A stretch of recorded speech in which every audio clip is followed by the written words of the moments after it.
प्रश्न संख्या 1, नीचे दिए गए सारणी को भरिए।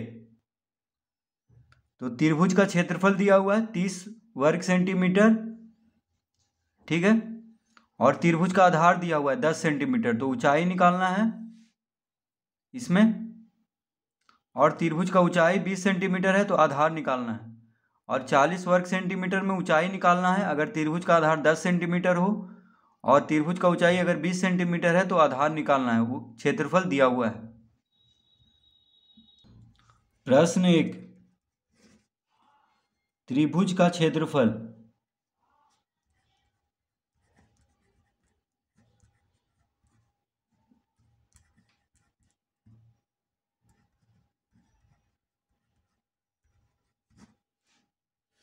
त्रिभुज का क्षेत्रफल 30 वर्ग सेंटीमीटर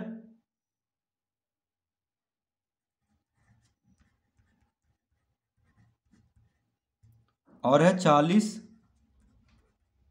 वर्ग सेंटीमीटर, ठीक है। इस तरह से बना हुआ है, देखिए।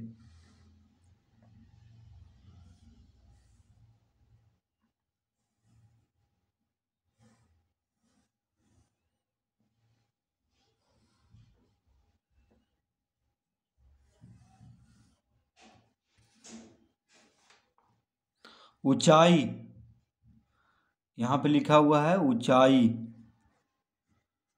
तो ऊंचाई बराबर, और यहां लिखा हुआ है आधार, यहां पे लिखा हुआ है ऊंचाई बराबर आधार बराबर, ठीक है। त्रिभुज का आधार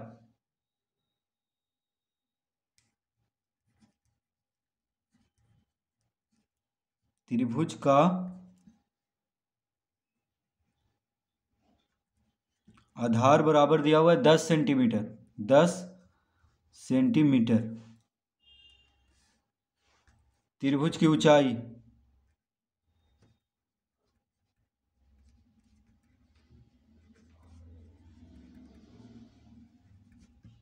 त्रिभुज की ऊंचाई है 20 सेंटीमीटर।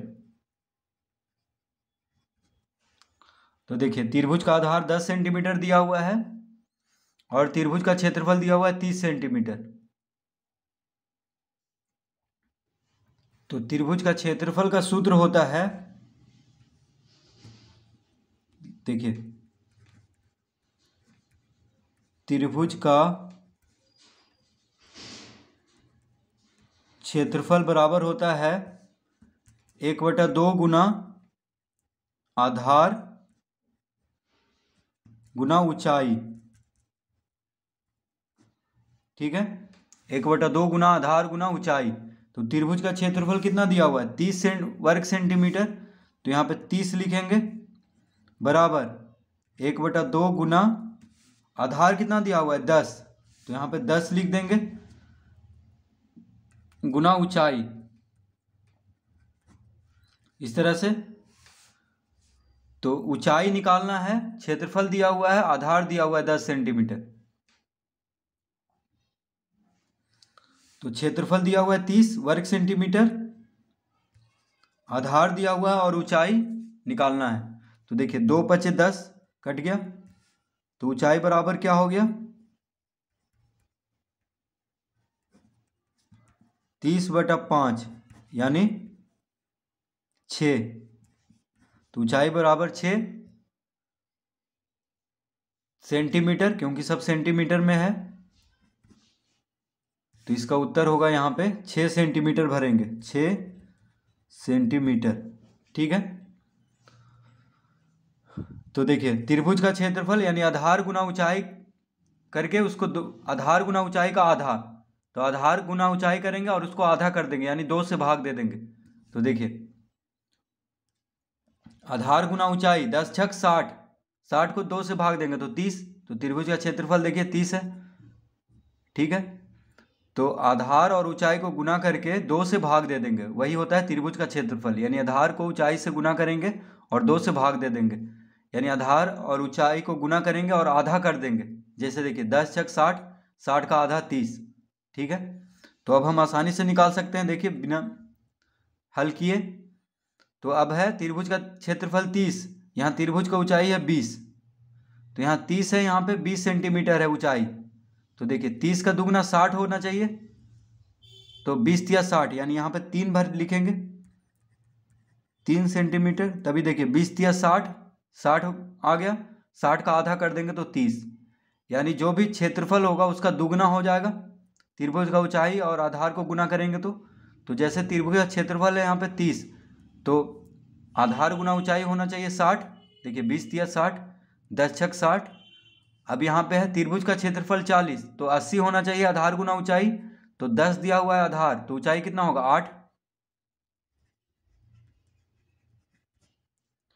त्रिभुज का क्षेत्रफल है 40, तो आधार गुना ऊंचाई होना चाहिए 80 यानी दुगना, तो ऊंचाई है 20, तो आधार 4 होना चाहिए, 20 चौक 80 होता है, तो यहाँ पे 4 सेंटीमीटर भरेंगे। तो ये हमेशा याद रखना है कि त्रिभुज का क्षेत्रफल जो होता है आधार गुना ऊंचाई का आधा होता है, यानी आधार गुना ऊंचाई को 2 से भाग दे देंगे तो आधा हो जाएगा, तो इसको हम बोल सकते हैं आधार गुना ऊंचाई का आधा। ठीक है, तो त्रिभुज का क्षेत्रफल बराबर आधार गुना ऊंचाई का आधा, यानी 1/2 गुना आधार गुना ऊंचाई।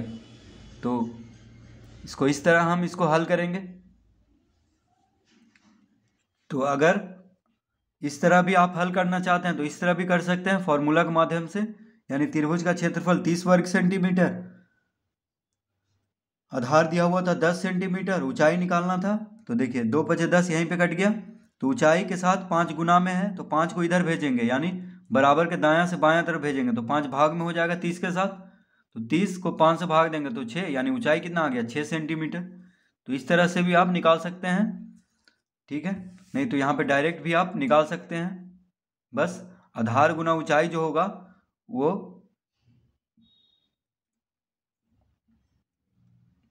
क्षेत्रफल से दुगना होगा। ठीक है, तो जैसे आधार गुना ऊंचाई हो गया, यहाँ पे देखिए 10 छक 60 और क्षेत्रफल है 30 वर्ग सेंटीमीटर। ठीक है, तो ऊंचाई निकालना था, तो क्या करेंगे,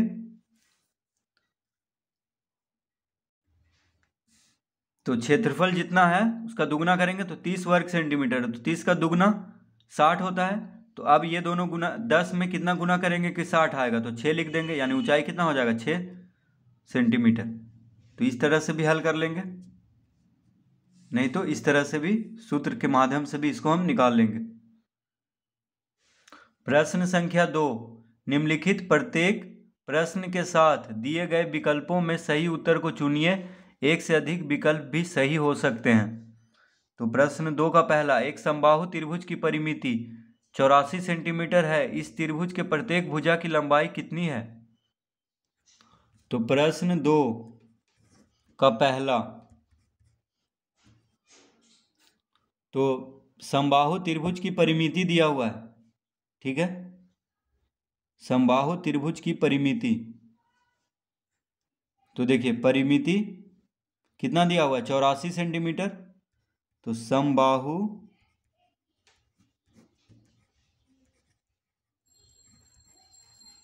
त्रिभुज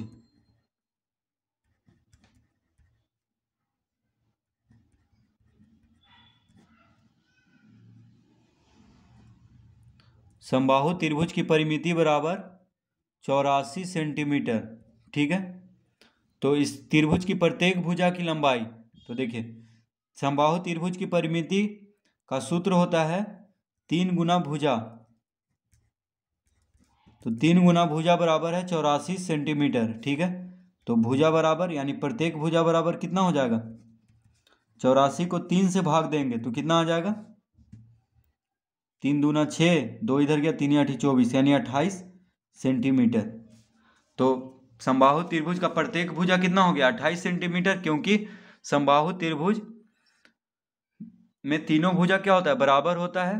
ठीक है, इसीलिए 3 से भाग दे देंगे, क्योंकि परिमिति मतलब हो गया तीनों भुजाओं का योग, क्योंकि समबाहु त्रिभुज में 3 भुजा होता है और तीनों बराबर होता है, इसीलिए 84 को 3 से भाग दे देंगे तो आ जाएगा प्रत्येक भुजा की लंबाई 28 28 28, यानी तीनों भुजा क्या हो गया 28 सेंटीमीटर का, प्रत्येक भुजा यानी तीनों भुजा 28 28 28 सेंटीमीटर का है। तो इसका उत्तर हो जाएगा समबाहु त्रिभुज के प्रत्येक भुजा की लंबाई कितना हो गया? 28 सेंटीमीटर। तो इसका उत्तर हो गया, देखिए ये ए 28 सेंटीमीटर। ठीक है, तो ए में टिक लगाएंगे।